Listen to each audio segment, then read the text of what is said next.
Noise check. Noise check. Can you hear us? Can you hear us? It's hot. Top of the day.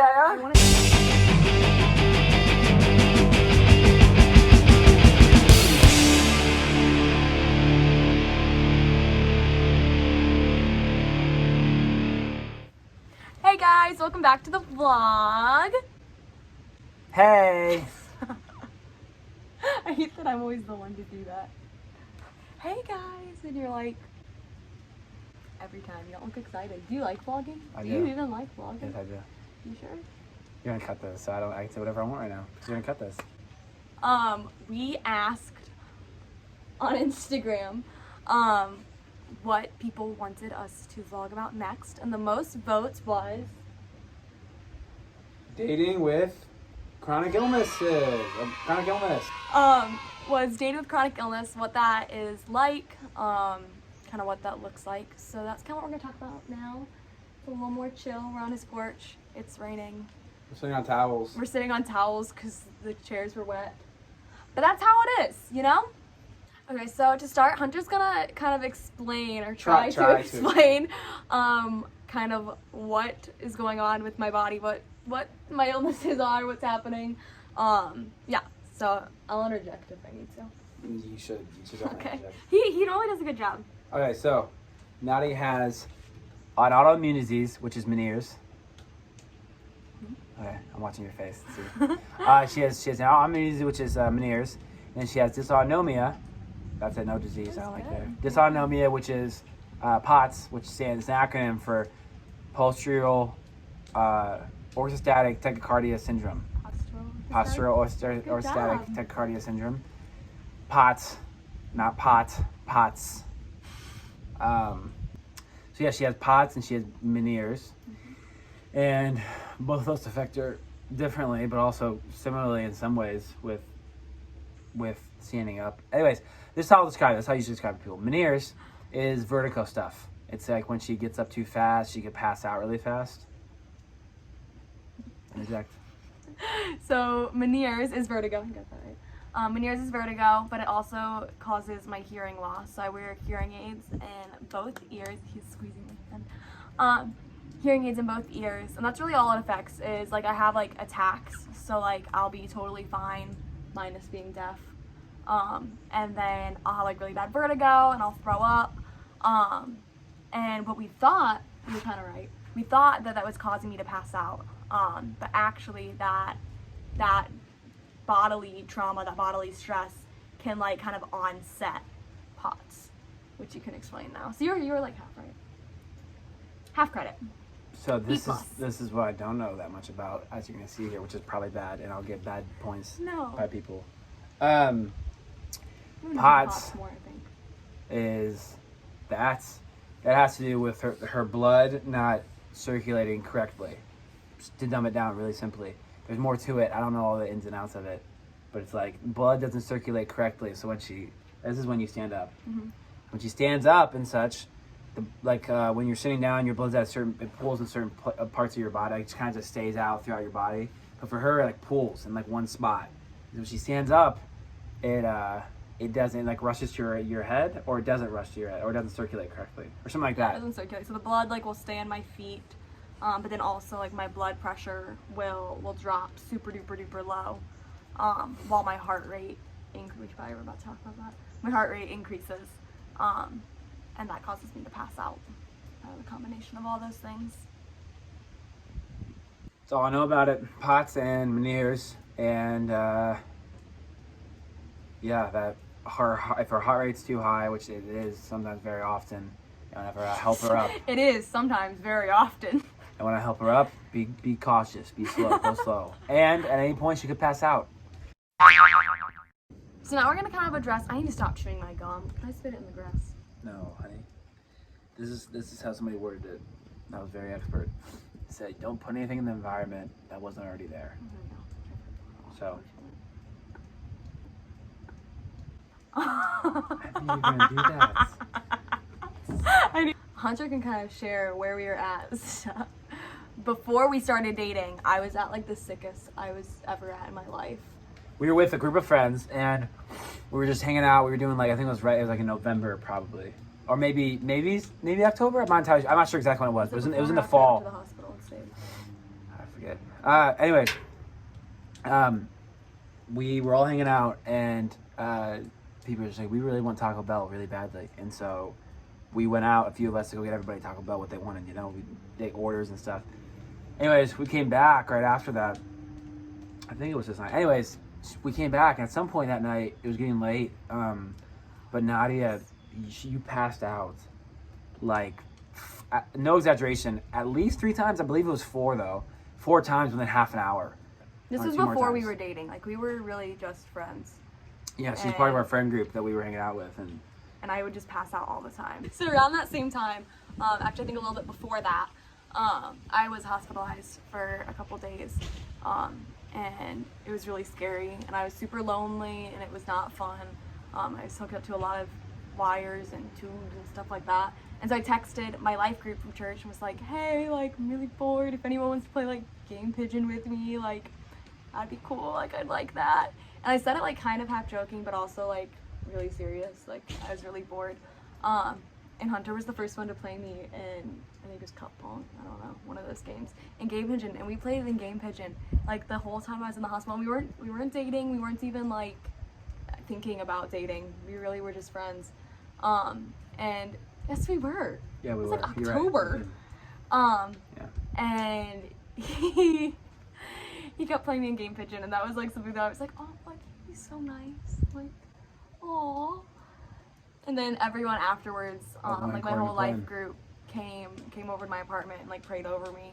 Yeah, no, honestly though too, I really was just doing that as a friendship thing. Yeah, we were I'm making jokes, but yeah, honestly, I wasn't even thinking about dating. I was just like, yeah, this is a girl because I was just putting myself in her shoes. So moving forward, kind of when we were starting to think about dating, I think we thought about dating a lot before we actually started dating. What was that kind of like that? When we first started dating? Before right before, when you were like thinking about dating me, knowing all this. Because this was like, I was at like the sickest, like those couple months from like October to we started dating in December. I was like the sickest I've ever been in my life. Right. One of the first things I did when I was seeking, like, this probably gonna sound weird, but when I was seeking counsel to like, before I was dating Nadia, one of the first guys I talked to was Griffin Rath, and he said, before you decide to date Nadia, you have to make sure her chronic illnesses are an okay thing for you. This is like it's different when you're dating somebody and you get to know them better. You're like, okay, maybe like I don't really like that characteristic of them. That's an okay thing. Like that's why you date, to see if, you know, at least for us, that's why we date, is to see if the possibility of being married in the future, right? That's the point of dating to me and to her, is for marriage possibly in the future. And so, like, this is not like her chronic illnesses were up front, like, about them. Like, I was like, okay, I can see this. I know what I'm signing up for. So Griffin was like, hey, you gotta make sure that is okay with you. Like, you can handle that. Like, don't make that a reason why you break up. And obviously there are things like when you're dating that you experience from the chronic illnesses. You can see if you can really handle it. Sign up for. Yeah, so there's a lot that you have to figure out. But there's like, you have to understand and kind of use your imagination. Like, okay, what could this entail? It could sound bad, but I think that's super duper important to be like, okay, can I do this? Because I think like that would probably be the worst thing if I was like super duper sick and then you were like, sorry, like too much, like, you know. And there's always like special situations, but that would have been pretty scarring. Yeah, so that's one thing I thought about. I was like, hey, can I sign it? Can I do the chronic illness thing? You know, and some of that was naivety because you can't really understand the full scope of these things. But I had to be able to say, okay, this will be a thing if I date her, and I need to know that I need to be okay with that being a thing before I jump into it. You know, like the idea of it. Maybe I don't know the full scope of it, but I have to be okay with the fact that this is something that will affect even the most minor things, like going out to eat somewhere. And that will affect that, and it will affect eating and stuff like that. You know, just stuff to think about. Like, you know, you don't really think about. Like, oh yeah, that might be annoying to me. That might be frustrating. You know, so. That kind of stuff. I eat a lot of healthier now because when I hang out with her, I eat a lot healthier. So part of my Meniere's disease is I can't eat corn. It causes flare-ups and will cause me to have an attack. And now, now she's found out that certain things help her feel better. Certain things make me feel better. It's like my stomach. I thought it was normal for your stomach to hurt after every single meal. This is like aside from chronic illness. I don't know, maybe it's connected, but my stomach would hurt after every time I ate, and so I cut out gluten and dairy, and I'm like, wow. I So- don't feel like I'm gonna get sick all the time. Wait, let's do a And checklist. Let's then- do a checklist here. So right now we're at corn-free, corn-free, dairy. gluten-free, dairy-free, and then I also Corn, realized gluten, dairy. that processed sugars were causing my POTS to flare up really badly. Now, listen, people that listen to this, you probably live in America, okay? Now try to think about food that you can eat that doesn't have those 4 things in it. Yeah. Wait, pause the video and figure it out. There's not a whole lot unless you home make it, you know, and you Yeah. know what you're doing in the kitchen. So when Hunter Which and I she first does. started She's dating, insane. Hunter She's a good exclusively cook. ate spaghetti with cheese and sauce, Gaslighting me. and that was it. Since dating, because I can't eat anything or most places except for, I like, done Chipotle stepped up or my game. Kenco. I done stepped it up. He has learned how to I cook done really, stepped really it. well, and something sweet that he doesn't talk about often with other people. But he like doesn't eat food that I can't eat, at least with me. Oh.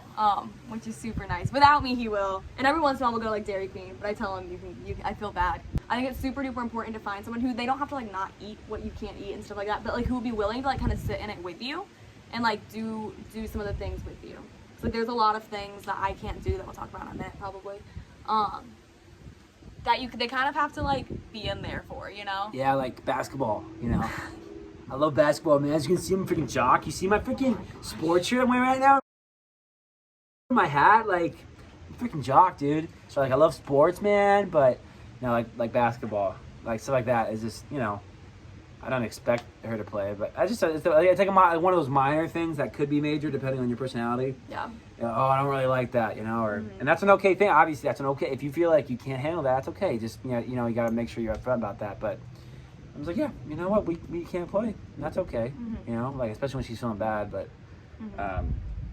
sometimes when she's feeling good, she'll push herself and she'll pass out on the pavement and crack her head open. You have to take her to the hospital. I've never cracked my head open. That hasn't happened yet. Super scared. She's gonna crack her head open. Some things that we have to do kind of differently, I'd say, would be like how we eat, where we eat, stuff like that we have to do differently. You kind of mentioned like playing sports, like if there's something like big where a lot of people are like running or playing a game or something, which doesn't happen as often now that we're older. Yeah. But anything like super physical, I have to kind of like taper back on, or like Hunter does a really good job. I'm like super duper uncomfortable and like feel really awkward, like being like, oh, I'm sorry, like I can't do that, because I don't want to have to explain to people like why I can't, and I don't want to like, it's just like really difficult. So a lot of times Hunter will be like, oh no, like we're not gonna do that, or like, oh well, we're gonna do something different. Like he does a good job, kind of. I don't even know if you know that you do that. I don't know. Yeah, and it's nice because he doesn't say like, oh Nadia, unless like my roommates know. For the most part, he says like we, which is super helpful. And like for me personally, some people are totally fine and not awkward being like, I can't do that, but I definitely, to a fault, probably am a people pleaser. And will probably, like you said, pass out on the pavement before I would be like, yeah, I don't feel very good. So just having him do that super duper helpful. And then different things with my hearing, just being deaf at 20, a lot of people don't realize different things that we have to do differently. So like putting closed captions on movies or shows. Hunter does a really good job of that. I've trained myself. That's another thing. If we're What in I a big do- group of people, I like will not ask them. I'll be like, I'm not gonna understand the movie. Like that's So totally I okay. ask, I say, hey, do you mind if you put subtitles on for me? And then if they give me any pushback, then I use the Nadia card. Lastly, my advice, I think I've said this 4 times, my advice for people with chronic illness is, one, you don't have to get better for someone to date you. That was something like I was really concerned with, I think, before we started even like talking about dating. It's when, like, if I signed up when she was doing really well and I hadn't thought through it and I hadn't sought counsel, and I just got flung right into it. When she got really sick, if she did get sick, like a spurt, like in like last year, then it'd be really hard for me because I've never seen this before. So like going through like the worst and signing up to date somebody while they're in the worst Yeah. is like, I feel like even better. But yeah, you don't need to get better to date someone. That was something I was super concerned about. And like you said, like being sick, I think was good. And now I think I'm not insecure. Like I'm not, it's raining really hard. Oh, it's so pretty. I want to dance. Okay. It's gonna rain. Go, keep going. It's already I'm not water. like worried that like you would break up with me like because I'm sick now. Right. Because of that. So you don't have to get better. You might not ever get better. I might not ever get better. This is probably gonna be something that we'll deal with until I die, If we get married. if we get married. Yes. Caught me off guard there. Dang it. So 2. Not my next point.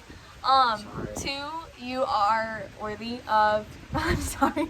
2. 1, 2, 3. No. I was always 2, 1, I always 2, count 3, that 4, way. 5. 2. Usually 5, but she's doing 1. 2, you are worthy of being loved and being dated. Just because you are sick or have a chronic illness does not lessen your worth as a human being. And that goes in friendships too. It's really hard, I think, to find friends who will like stick it through. I've lost a lot of friends through this, and I think it's super important to like find your tribe and find your people of like who's gonna kind of like stick it out and be there. Something that I was thinking about, something I've talked about with a couple friends who also have chronic illnesses, is your relationship, I think, with a chronic illness matures faster and in different ways than some other relationships.